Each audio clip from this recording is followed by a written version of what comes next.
Welcome to another episode of Fight the Burnout. Today we have another chief of police, which is awesome. I'm so glad that we're getting these leaders coming in.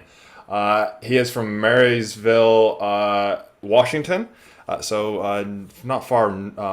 too far north from where I'm from. Only a whole state in between.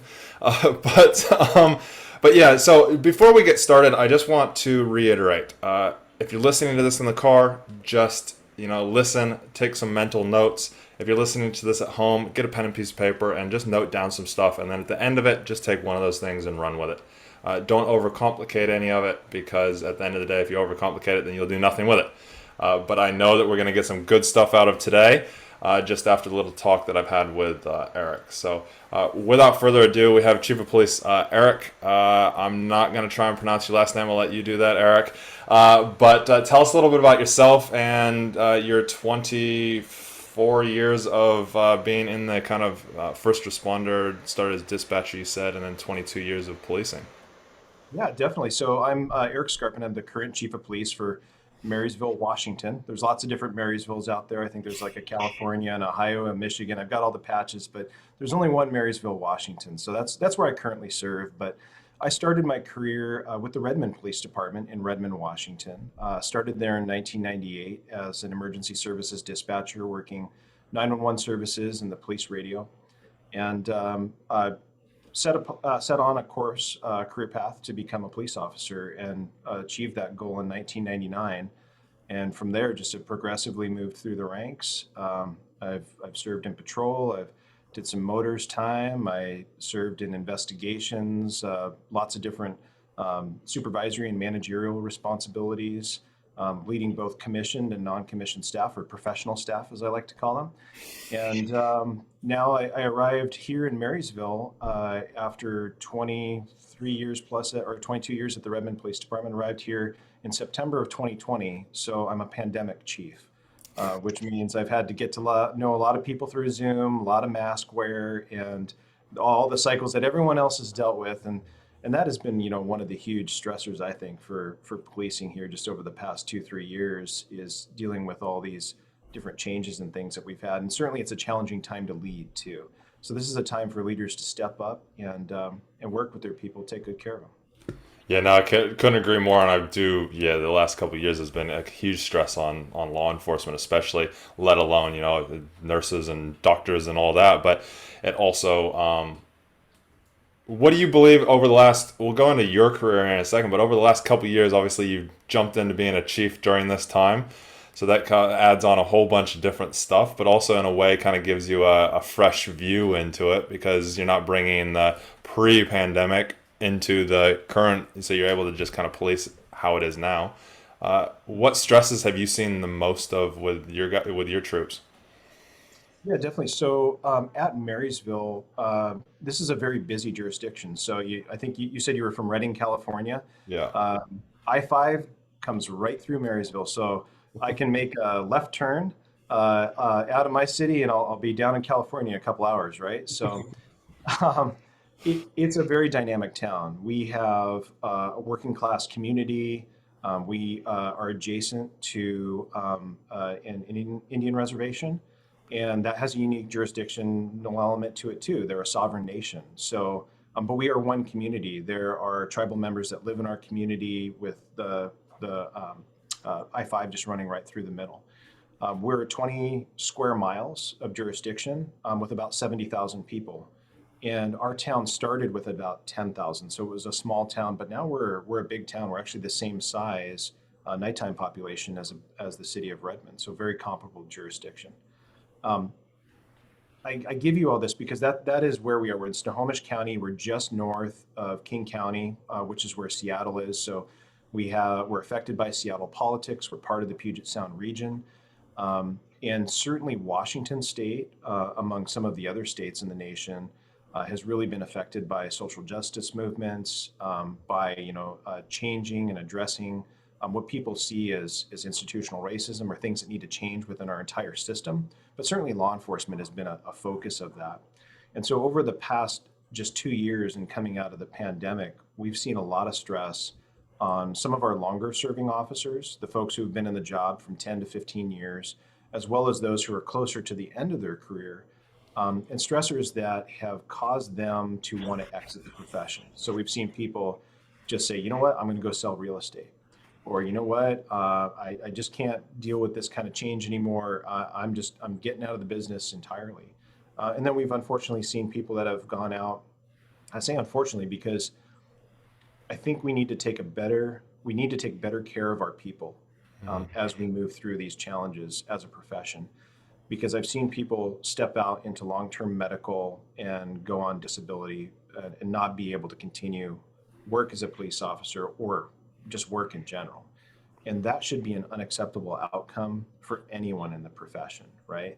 And while it might be the best outcome for those people right now, I think that there's things we need to do differently for our organizations, especially if you're in a leadership role, to take care of your people so that they never reach that end, right?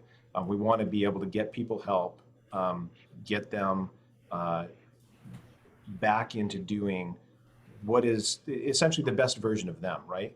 And sometimes, if that isn't police work, that's okay. I've always been, regardless of the level of role that I've been at, I've always been motivated to help those who I lead or who I'm responsible for become better. That meant if I'm a patrol sergeant and they want to be a detective someday, it's my job to get them off my team, right? Get them where they want to go.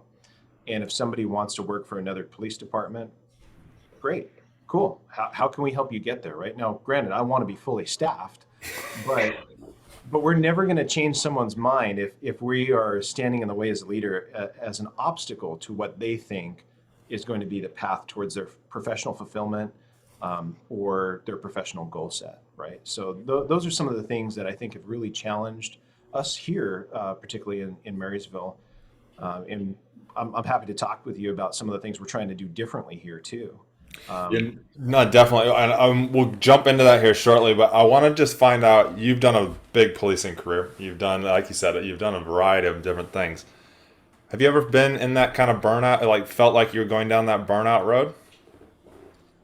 So I there's definitely careers are like roller coasters. This is something I tell to every new recruit that I meet, and you have to remember, or I remind them to think back to the way they're feeling like when I just handed over that final job offer, right? Because Yeah. it's a really long time to become a police officer. There's highs and lows just even in that process, right? Of, I interviewed with this agency and it didn't go well, and I interviewed with that agency and it went well, but then something came up in my background and I needed to wait a few years. Or, sometimes it takes people a long time to make it work and find that right fit for them in style of policing, size of agency, type of opportunity.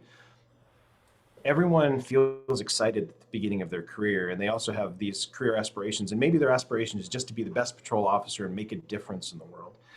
If you can find a way to harness that feeling, tie into that feeling, dig into it deep down inside of you, that can help propel you through those lows in your career. They're going to come, right? It's going to be the promotion you didn't get, the boss that isn't the boss that you wanted or isn't a good boss. It's going to be, having to deal with difficult calls and people who maybe expect more than you're able to provide to them and have unrealistic expectations for what you can do with the police services that you have to offer. It's all of those things. It's the family stresses. It's not being, a normal job. I will say, my own family, even given my current role right now, um, it's not a normal job, right? It's not a 9 to 5. Chief schedule says, Monday through Friday, 9 to 5, but it's not that. So it's being able to harness those positive moments in your career to help carry you through those difficult times. I love that you went straight into that as well as the tools to kind of come out of it. Can you think of any specific times when you were like, did you ever have a time where you thought, nah, I'm gonna get out of this job? No, I don't think I ever felt like that. I always felt compelled to want to do something different eventually, right? So for me, I'm a police chief. I'm 44 years of age, so I'm not retirement age in my own retirement system. I have enough time in the retirement system though right now where it does lead to a certain degree of comfort where I know if I stepped out of the profession, my retirement would be waiting for me, right? But I'm not your typical police chief where you're like your retirement age, you're like, hey, this doesn't work out, no problem. I just start drawing my retirement. So I have a different stake, if you will, in the success of my agency and the intensity for which I want to try and push us in the right direction. But I always envision myself doing something different after I step away from law enforcement, right? I don't envision myself when I think forward to retirement, or let's say we'll call it career 2.0. I don't think about, oh, well, I'm going to go into security work, or I'm going to go flag traffic for an off duty company, or I'm going to do something law enforcement related. I think more about I'm going to do something that brings me joy or that provides, benefit back to the world, much as what motivated me to get into this profession and what I see other people attracted to the profession for, because they're service oriented. They want to help people. I envision myself doing that, but in a different capacity, in a way that still fulfills what motivates me and defines me, but isn't defined by a gun and a badge and being a police officer. Sounds so true, and it is a lot of we talked before we started recording around what I do, helping officers recognize, hey, I'm not this gun and badge. I'm me with a gun and badge to help people, which is I think it's so important. What do you think on that? Yeah, definitely. And when I think about the things that we use to define ourselves, I've seen some people use the job as like an escape route to life's problems, right? We all have challenges. We all have, an argument with a loved one. We all have a bill we wish we could pay off. We all have all these outside stressors and pressures. And I have seen people escape into, well, I'm just going to sign up for that overtime shift because then it means I don't have to go home and deal with that, right? Or, um, oh, I can't take the time off to take care of my daughter because she's sick because I have to be at work. Mm. I really caution people in making those kinds of choices. You have to prioritize yourself while still keeping the overall organization in mind, right? That's another thing that's really, really unique, I think, about law enforcement that we can capitalize on is that there are very few professions that have that sense of community and commitment to each other, right? When you think back to your own career in the police service, Chris, I'm sure you can think of people who you worked with who made the job fun, right? Yeah. And probably some people that kind of, was like, oh, I wish I didn't have to work with that guy or gal. But, by and large, the people that we meet in the course of our careers are some of what makes this whole journey fun, right? It's what you miss So the most when you leave as well. It's the camaraderie and exactly. it's the one thing that I missed the most. I was like, and it's even still, I'm like the people, man, the people, and it's like a lot of jobs, not even just this one, but it's a tighter knit with this because at the end of the day, you rely on that other person to keep you safe, Yeah. keep Yeah. you alive. So Yeah. it's even deeper than anything else that I can think of. Yeah. And I think tapping into that, along with remembering why you got into the business and why you got motivated, those are some of the things and the tools that you can use to motivate yourself through a challenging period. And then just kind of taking an assessment, right? Of am I making choices that are in the best interest of me and my family? It might mean re-examining that desire to promote, right? Well, maybe that's not the right choice for me right now. There's been many times I've been working with someone trying to mentor or coach them and trying to direct them in a direction that I think would be beneficial for their career. But ultimately, if it doesn't work for them or their family or their lifestyle or where they are with their career, it's not a good fit. I'll never push or force someone to go, no, no, you have to be on that promotional list. They're like, no, I want to travel the nation with my daughter on her select basketball team. And that's what's important to me right now. I cannot find fault in that kind of logic as a leader. And I think the more that we can recognize that in our people and definitely challenge them, right, appropriately, but also help them challenge themselves appropriately and look at really what is important to them, have good focus in their life, and take care of those things that really lend to, long, happy relationships, long, healthy friendships. Those are the things that are really important to prioritize, especially in this job, and for that kind of longevity too that people want to have in the career. Yeah, no, I couldn't agree more. Let's go into what you're doing with the department. I know Washington, like you said, you're not far from Seattle, and a lot of stuff happened. What was it, last year? A year before, over the last couple of years, we can say. Yeah, um, how have you helped? Because I know you've been, new chief for it all, which has probably been a good thing in a way. How have you helped your officers navigate that so that they don't burn out or take it to heart? Or because the one thing that I hear all the time is people don't get us, the bosses don't get us, the public doesn't understand what we do or how we do it. Uh, and so they go down that in a way that negative yeah, rung, yeah. even as close as 2 years in the job. Uh, what is it that you're helping your troops and that work through all that Yeah. and not get in that tsunami of of negativity? Yeah. Yeah, definitely. So, I mean, starting with a positive attitude is one of the most basic tools that I bring to my own leadership with trying to influence others. I lead through positivity, and I call it a realistic positivity because I'm not Pollyanna, right? The world isn't, this perfect spot. Policing isn't amazing all the time. It's like, there's some difficult things that we have to deal with. We definitely have had that in Washington State. Now, when I look at that dynamic, there's a couple different things I can do. I can work externally and internally. And for externally, that means that I'm advocating for my people at the state level. I'm meeting with state lawmakers. I'm trying to influence positive and a good direction for public safety policy in Washington State.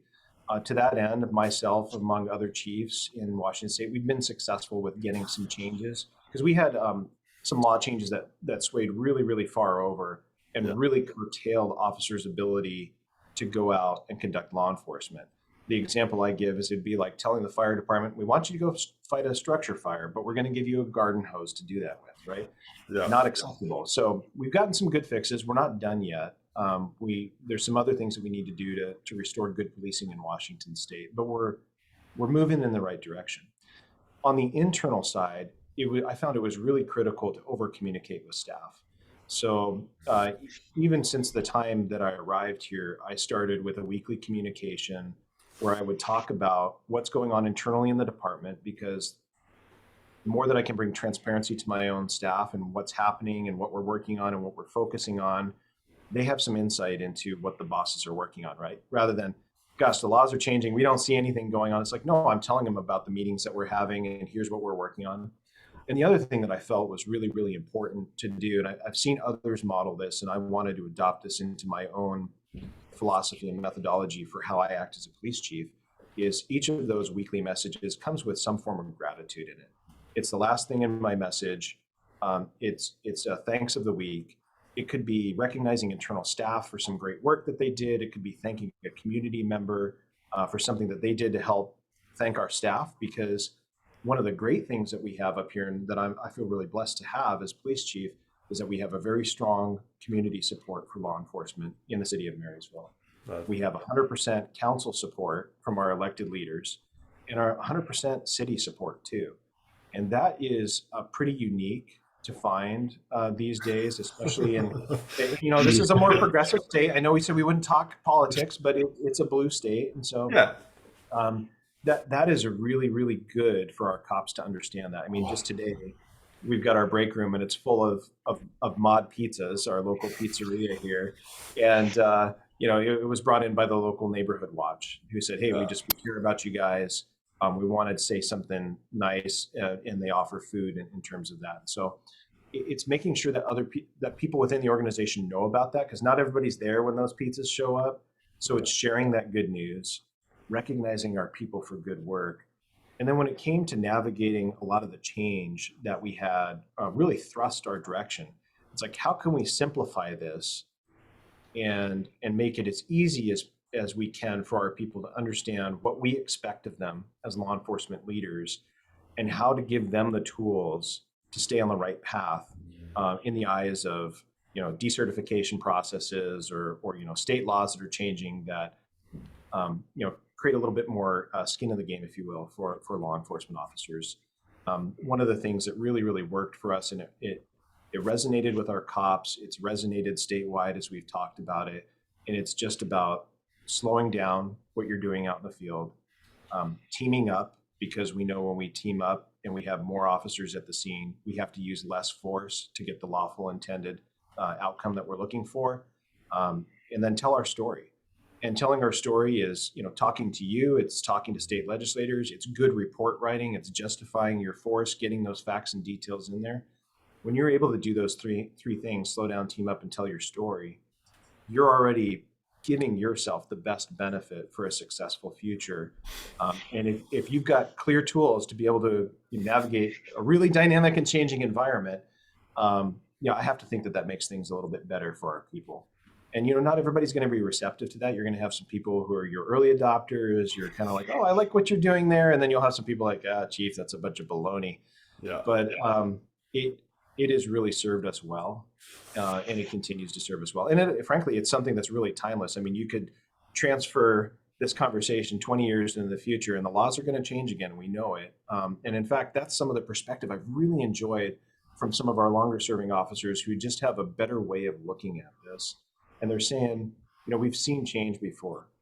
1993 was Rodney King riots, right? I wasn't in policing then, but I wasn't so far away from being a youth volunteer in a police organization at that point, where it was still being talked about when I became a police explorer in 1995. I left that part out of my background, right? But these things happen, and they start to define a generation of policing and how we evolve as a profession. And it just so happened that here in Washington State, and what happened nationally with the murder of George Floyd, those things are going to define how we police in the next 10 years, 20 years, certainly in our nation. And we have to respond to that. We cannot ignore those things, because ultimately you go back to Peelian principles of policing. We're the public, right? We're not defined by the work. We came from the masses and we serve the masses. Yep. So just really, kind of understanding context. And then, there's that,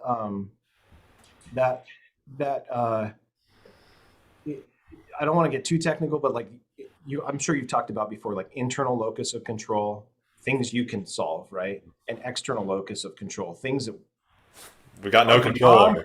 Right. The police chief is not going to be able to change the laws of the state. I can try and influence it, right? But the more that you can understand what is within our ability to control, the better you tend to feel about your own circumstances. Because if I know I come into the job every day and I can't control state law, but I can greet my people with value and respect and treat them with value and respect, that's what I can control, right? And I can make sure that I'm the best version of myself, so that I'm able to help make others the best version of themselves. And maybe together we influence some of those things that we don't control, but maybe we influence where those circles overlap. But those are the things I try and focus on, just to give context, because one of the questions you had sent me prior to our conversation is like, how do you define burnout? And I think of burnout as that helplessness to change the situation, right? You feel like you can't, maybe you don't have enough money to pay the bills, so you feel obligated to sign up for that overtime shift. Or, we're always telling new recruits, like, don't go out, buy a new house and buy a new car and buy a new pickup truck. Yourself first, get into deferred comp, solve some of those things early in your career, so that later on you don't feel held hostage or helpless to that situation that you're in, right? The more that you provide yourself that opportunity to feel like you're in control of your own destiny, be it within or without a policing, that is what's going to keep you off that burnout path. Yeah, it's so true. Everything you said is dead true. I'm almost like, you've done a whole bunch of personal development or something on yourself in ways, because it's all the same stuff that I learned after I left the police that, man, I wish I had known in the very beginning. I wish they had taught it to me at what we have police college, but police academy, because my policing would have been completely different. Instead, they told me, don't post on social media, lock your social media down, and everybody's going to hate you. I'm like, yeah, it's crazy, it's so good to see police forces out there. And you said some things around, the community caring about the law enforcement. I think for those listening and viewing that aren't law enforcement or first responders, that part is so important. I remember doing a ride along with with one of the Maui police departments when I was in Maui one time, and actually I was in probably the depths of my burnout at the time, and I was kind of doing it to see, do I want to move to the States and become a cop over here because things will be better. It's going to be the same stuff because you're taking your crap with you. Um, Yeah. but I did, and we were sitting there getting lunch, and somebody walked up as we were about to pay and goes, "Oh, the officers let me pay for it." And I turned and I looked and I went, "Does that happen often?" And they go, "Yeah, it happens pretty much every day." Hmm. Like, oh, they said no, they're like, "No, no, no, we don't need to." And then we're sitting outside eating, and people coming up saying thank you. I was like, "Does that happen often?" And they're like, "Yeah, it happens every day." And Hmm. I'm like, I can't remember the last time I saw that. Yeah. Yeah. Or it was the fact that the last time that I was looking for it. um, but so many things that you said, around that, you remember what you have control of is the number one thing. We hear all the time, this person didn't get enough sentencing. This person didn't get that, after we've arrested them and that, and we don't feel that they got it. I'm sure you hear it a lot over there as well, but yet your guys' sentencing in the U.S. is tenfold compared to what ours is here. And I Yeah. bring that perspective to cops here all the time. Like, have you looked at what sentencing gets in the States? You think it's good, but they think it's not. Right. Right. But you don't Yeah. have control of it. Focus on that control. I love that, so much. Moving forward, obviously you've had a great career. It doesn't sound like there's been too many deep, deep lows or what you classify as burnout, that helplessness. I'm sure that there are some in there that you haven't talked about. I think. Oh, go ahead. Go ahead. but you've worked through them and you manage to stay focused on the end goal, the future, and the positivity in that, and pull yourself out of them. I believe, and this is a lot of the training that I do, is that every person has an individual why. A lot of cops say they join the police because they want to help people, and I do believe that is true, but it's very surface level. My why is to help others see themselves, help myself and others see themselves, so we create the best versions of ourselves. Because if you can Yeah. truly see yourself, then you'll go out and you'll do anything. Uh, what would you say your why is, that has helped you through all this, community based helping for the last 25 odd years? So, and I've hit on it a couple of times, but I'm somebody who's like wired to be a mentor, wired to be a teacher. Um, Even in my role as police chief, I'm reaching out to other new chiefs and saying, "Hey, I've just had this really wild, past 2 years. I'm going to give you some things. First of all, do you want them? I have some things I think I can give you because no one's really prepared for the role when they step into it. Yeah. Everyone thinks they know a lot about it, and everyone kind of forgets that police chiefs have bosses too, right? But even at this level, I'm called to help others succeed. That's what brings me just internally joy. So I know even that if I wasn't involved in policing, I'd be doing business coaching, or I'd be, in consulting or something, helping an organization achieve its goals. That's just what gives me joy. When I've taken, we've done an SDI, a skills development inventory Yeah. assessment, and I'm somebody who's performance oriented. It's just how I'm wired. That's where my personal philosophy is based, and that I feel good when we achieve goals. So if I can help someone else achieve their goals and get to where they want to be it close a case, be it ascend the leadership rungs of a police department, be it become a police officer, that's what really really brings me joy. And then one of the things that really has served for me as a rejuvenator along these many, many years. And it dates back to me being a youth volunteer. I'm basically a big Boy Scout. I started in Boy Scouting. I went from Boy Scouting to police exploring, which is Boy Scouting or Scouting.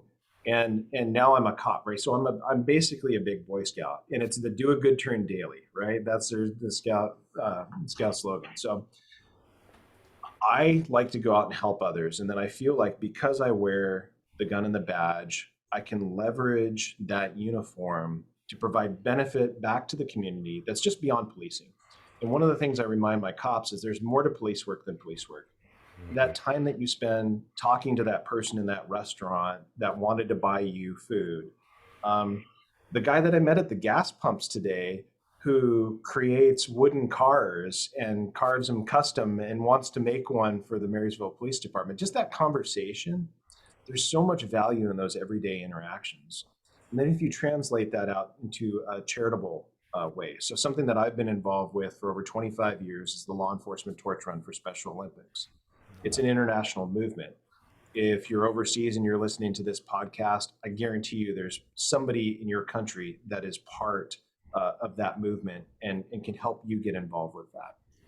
If you just show up and meet those athletes, or if you meet the community in a fundraising environment where people are happy, they're excited to see you, they're shaking your hand, they want to take their picture with you. I mean, let's be honest, nobody calls the police when things are great, right? And we talk about this all the time. You're always like, 911, what are you reporting? Yeah, we've got a steak on and there's some cold beverages. Why don't you come up right now? That never happens. Imagine if it did, though. Imagine if it did. You would, you'd be so surprised. And so that's where, smart law enforcement leaders have already tapped into this. And for those that haven't, I want them to leverage this, right? Take your people to community events that create positive interactions with the community.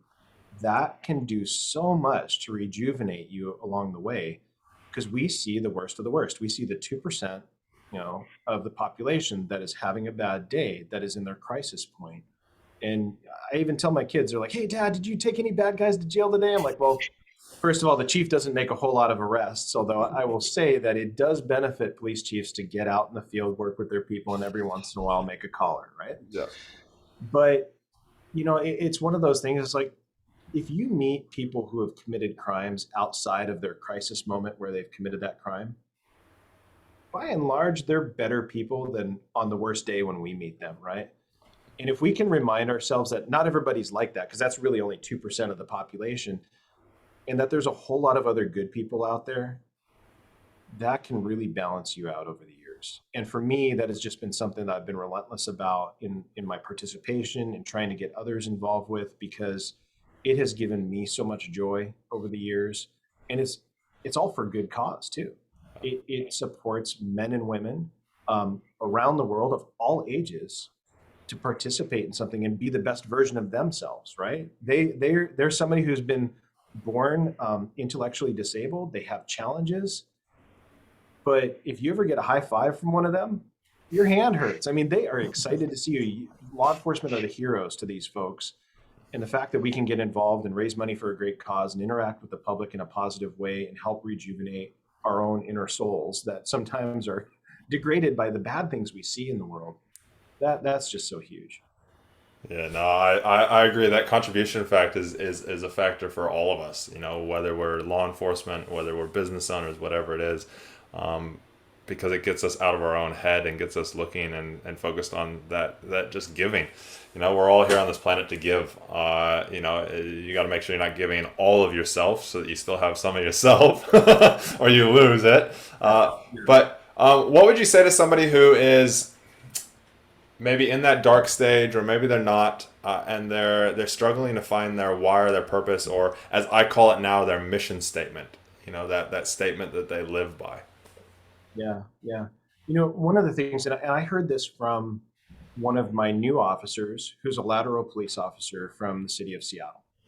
And Seattle's been through a lot of tough times, and they're not done yet, right? So, one of the first things I hear from them when they get to my town is, "Hey, they waved at me, and they waved with all 5 fingers, right?" And just, they're just not used to being treated with value and respect. There's that theme of value and respect. Well, one of the things I heard from this officer is he said, "Chief, when you stop smiling at a place, that's when you know it's time to move on, right? And it could be move on to another opportunity, move on to another police department. You're not getting that fulfillment, right? So if you're come into work and you're not smiling, you have to figure out, is this something that I think I can change? And, have you lost focus of some of those things that we've talked about? Or is it time to move on, right?" And for him, it was time to move on and change his circumstances. And I think the biggest thing people need to recognize, they're always in charge of their own destiny. Mm. You need to cast that feeling of helplessness aside and think about, if you're in that dark place, what am I going to do to change my circumstances? What am I going to do to go to that place where I can be smiling, right? And start to explore what some of those possibilities can be, and then really come up with a really decisive course of action to get you there, right? And it sounds like, just from the conversation you and I had before we started this podcast, you went through that similar, Yeah. transition of events where you Couple had times. kind of, self exploration, and then redefining who you believed you were, and then ultimately got to a place where you're smiling right now Yeah. because you're enjoying what you're doing. Yeah. And while I would love every police officer to just be happy doing what they're doing right now, we know that that's not the case, right? So what can we do to help make sure that people are happy in their careers, that they're going to experience downtime? So how do we help them get through those downtimes and support them when they need it, so they can get back to that happy place, or that better place, to where they can experience longevity in the career, because it can be a very rewarding career. I look back on the things that I've been able to do and the opportunities that I've had and the people that I've served with. I wouldn't change a thing. I really, really love where I've ended up. And if I can help create that same experience for someone else, then my mission's complete. I'm fulfilled. So. Yeah. I love that. I love that. What would be your number one piece of advice for those out there in law enforcement? I think there's a lot of noise out there right now. And so I just, whenever you hear a lot of noise, you gotta take a step back and look and say, whose voice counts here? What should I be listening to? Um, I've seen some great advice about, like turning off some social media feeds, and stop following the news as closely as you might, because, even here, like with a supportive town and a supportive council and a supportive mayor, which is not the case everywhere, um, people tend to lose sight, and they start tuning into a really negative narrative about law enforcement right now. I think it's important for people to understand that that's going to pass. It's really, really difficult. And ultimately, some of the things that we do right now to take care of each other, to get better with wellness, to help people avoid burnout, to help people avoid reaching that career end where they can't continue working, everything that we can do right now to improve on that is going to make us that much better in the future. And when I think back, you referenced it earlier, the dark times that I've had in my career, in terms of like, didn't get to where I wanted to go, or didn't get the opportunities that I wanted to do, or the times when I was in those roller coaster lows, I kept asking myself, I'm like, what lesson am I learning right now? Right? Trying to examine, it's like, what is trying to be taught to me with this? And I will fully admit that there were times when I considered, like, why am I learning this lesson again? I already know this lesson, right? But for me, what that did was that helped install a sense of resilience in me.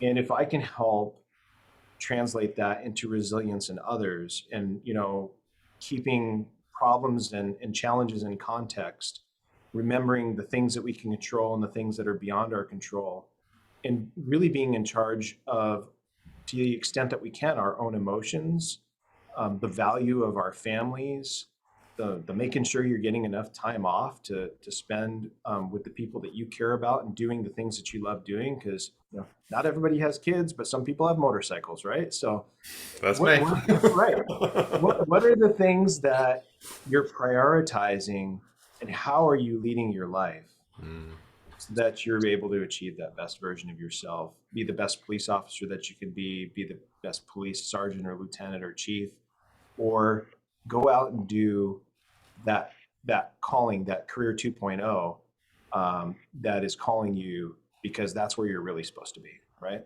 I want to help people get to wherever they need to go. I think it's so important, that focus on what you, like we talked about in the beginning, what you have control of. all of it kind of wraps up in everything we've said, because if you're focused on the social media and the media talking about how negative cops and that are, well, you'll start to see that and you'll start to feel it, because where you focus, energy flows. And yeah, it's yeah. I mean, it sounds like you're doing some really, really amazing stuff, leading from your own example. When you have officers that end up leaving, or they decide, they're done with this, they're going to the career 2.0. What do you have in place? Because I think that's real important for a lot of departments and a lot of even officers, that when they're thinking about leaving, or when they actually do leave, they feel like, oh, the department didn't even care about me. I'm just another number. So what do you do that's different? Yeah, so the things that I've tried to do is really connect with each one of those officers and understand, because I truly want that feedback loop to be complete. Like, hey, is it something we're doing here, that I can control, that has caused you to choose to leave, right? That's important for me to know as chief. I remember we had one officer who had gotten all the way through his training here. He was out on the street, solo beat patrol, and he said, "Chief, this just isn't working for me here. I need to go back to the other side of the state, where he still had a house, and that's where his family was from. And they came over during the pandemic. They just really never integrated into the community because everything was closed down, and he wanted to continue his academic career and his policing career over at a university on the eastern side of Washington State." And yeah, I can't fault that, right? It's like, okay, well, I hope maybe someday you consider coming back, right? Or I wish you luck in the rest of your career, because if I try and do something and talk him out of that decision, he's never going to be happy. His family's never going to be happy with that. So I need to support him in that decision. Um, and the other thing that we've done too is, when we have had people that have exited the profession, we still find ways to recognize them. If someone's done 24 years, 25 years, 30 years of law enforcement, it's always, negotiating with them, like, what do you want? Because some people want to sneak out the side door and don't want any fanfare, and others are really looking forward, hey, I want to have that environment where I have people come together and celebrate that long career. And I think it's really important for us to recognize the contributions that those folks have made, even though they're choosing to exit the profession. So it's really that personal touch that I think is important for leaders to capitalize on with talking to their people. And ultimately, again, it boils down to value and respect. Those are the other things. There's three things that I've learned during my low points in my career. It's value, respect, and gratitude. Those three things are the things that powered me through those really challenging times. And even if you yourself are being treated as not valued, not respected, or not thankful for, right? That thing that you a reference where, they're leaving the department, they feel like the department doesn't care about them. Find a way to give that value, respect, and gratitude to others, and you will change your own position, because people will see that in you. Ultimately, you're gonna find your way through that challenging time. I love that. Before we start to wrap up, I just have a couple more questions, more some curiosity in that, but also I know that there's so many bosses out there, chiefs, sergeants, things like that, that go, I've got so much stuff I've got to do. I don't have time to reach out to my troops. I don't have time to send that email. I don't have time to go out on patrol and actually, cuff somebody up. What do you say to them, and how do you make sure that you make keep Yeah. that you make that a priority? Yeah, it really comes down to choices and prioritizing your time. And what we prioritize is what we show to others is important, right? So if I spend all my time uh, in my office and I never get out and I never talk to anybody, I'm saying something with that. So you really have to think and be aware of your own actions and what you're doing, and go, what kind of message am I sending here? And it's not to try and overanalyze things, but it's really being self-aware. I mean, that is the difference, I think, between really successful leaders in law enforcement, and I consider leadership at all levels, right? Because we all know that there can be a patrol officer out there that has the ability to impact a scene going the right way just by their presence. And we all know that one, knucklehead that we don't want at the scene, because things are just going to go crazy. But But we want to really capitalize on that leadership decision-making model where people are thinking about making decisions for the right reasons at the right times, helping guide better outcomes. And that comes all from self-awareness. And so in really finding the time to prioritize what's important. What's most important right now? Our people. I'm going to be doing things that benefit our people overall, that help improve their situation, that help improve the resources that have ability that I have the ability to provide and the responsibility to provide, right? There's still some business stuff that's got to, the bills still got to get paid, but we got to find time to prioritize our people. No, I love that. I love those words. Eric, if somebody wants to get in touch with you, or they want to, maybe see about your department, maybe move transferring over or something like that, he's got it there. Thought you'd never ask. So join Team Marysville, or There you text go. join MPD to 425-578-5406. And we'll put that in the link down below in the description. So I love that he's got the bumper sticker there already. I thought I might sneak that in, but you gave me the perfect opportunity. We're Yeah. looking for great community leaders. Yeah, no, I love that. I always like to give people the opportunity to put themselves out there, and because especially if we've got a good department, why not make it even better by by getting more people there. Last question I always like to ask: what's your top tip to self-happiness? Ooh. Top tip to self-happiness. That's back to, for me, understanding what I can control, right?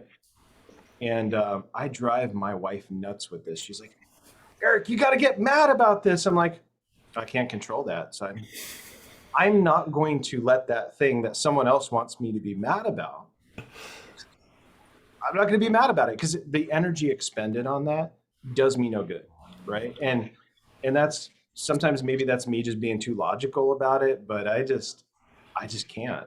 And so what I have found, though, for me is that serves as a moderation to my mood, right? And then I can get really upset about the things that I want to get really upset about, because they really matter to me. Yeah. But that's the one thing I would say is that will serve you well, is just realize what you can't control. And if you can't control it, just go, you know what? That is the way that is, and that really sucks. But I'm going to go focus on some things that are more important to me. I'm going to go focus on my motorcycle riding, or I'm going to go focus on my family, or I'm going to go focus on doing a great job on whatever it is that I'm working on. The things that I can control. You're going to find more happiness that way. I love that, Eric. It's so true. When you focus on what you have control of, then you'll do more, you'll give more, and you'll be more.